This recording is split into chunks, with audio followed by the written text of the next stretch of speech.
আচ্ছা, ভোট কেন্দ্রের ভিতর কে কে থাকতে পারবে?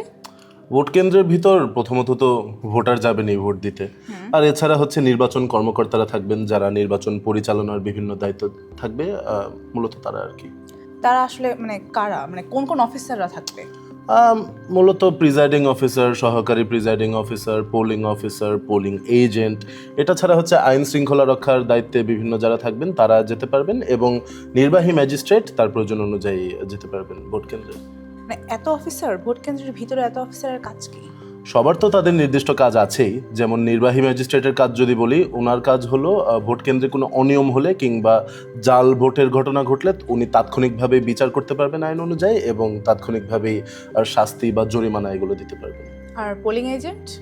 পোলিং এজেন্ট হলো প্রার্থীদের প্রতিনিধি। মূলত প্রতিটা প্রার্থী ভোট কেন্দ্রের প্রতিটা ভোট কক্ষে তাদের পোলিং এজেন্ট নিয়োগ করতে পারবেন, এবং তারা ভোট গ্রহণের সময় উপস্থিত থাকেন, এবং ভোট গ্রহণ শুরু করার আগে যে ভোটের বাক্স যে খালি আছে সেটা তাদেরকে দেখাতে হয়।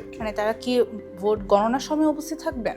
হ্যাঁ, তারপর ভোট গণনা শেষে কোন প্রার্থী কত ভোট পেয়েছেন আর সেই ফলাফলগুলো বিবরণীতে টাঙানোর আগে পোলিং এজেন্টের স্বাক্ষর নিতে হয়। আচ্ছা, পোলিং এজেন্টের দায়িত্ব তো বুঝলাম, পোলিং অফিসারের কাজ কি? পোলিং অফিসার প্রতি ভোট কক্ষে থাকেন দুজন। তারা মূলত ভোটার শনাক্তের কাজ করেন, এবং শনাক্তের পর ওই যে অমোচনীয় কালি ওটা দিয়ে দাগ দিয়ে দেন ভোটারের হাতে, এবং সহকারী প্রিজাইডিং অফিসারকে মূলত তারা সহায়তা করেন। আর সহকারী প্রিজাইডিং অফিসারের কাজ কেমন থাকবে? সহকারী প্রিজাইডিং অফিসারের কাজ মূলত ভোট গ্রহণ শেষে ভোট গণনা, তারপরে পোলিং অফিসারদের সাথে ভোটার শনাক্ত করার সময় সাহায্য করা, এবং প্রিজাইডিং অফিসারকে সহায়তা করা আর কি। প্রিজাইডিং অফিসারকে কি কাজে সহায়তা করবে? প্রিজাইডিং অফিসারের কাজটা কি? ভোট কেন্দ্রের মূল দায়িত্ব হলো প্রিজাইডিং অফিসারেরই। ভোটের আগের রাতে কিংবা ভোট গ্রহণের দিন ভোরবেলা থেকেই তার কাজটা শুরু হয়।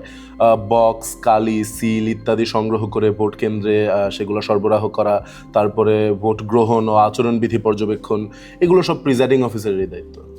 আচ্ছা, বুঝতে পারলাম। আচ্ছা, সব জায়গায় দেখলাম যে রিটার্নিং অফিসারের কথা বলা হচ্ছে, তুই তো রিটার্নিং অফিসারের কোনো কিছু বললি না। রিটার্নিং অফিসার তো কোনো একটা ভোট কেন্দ্রের দায়িত্বে থাকেন না, একটা বা একাধিক এলাকার দায়িত্বে একজন রিটার্নিং অফিসারকে নিয়োজিত করা হয়।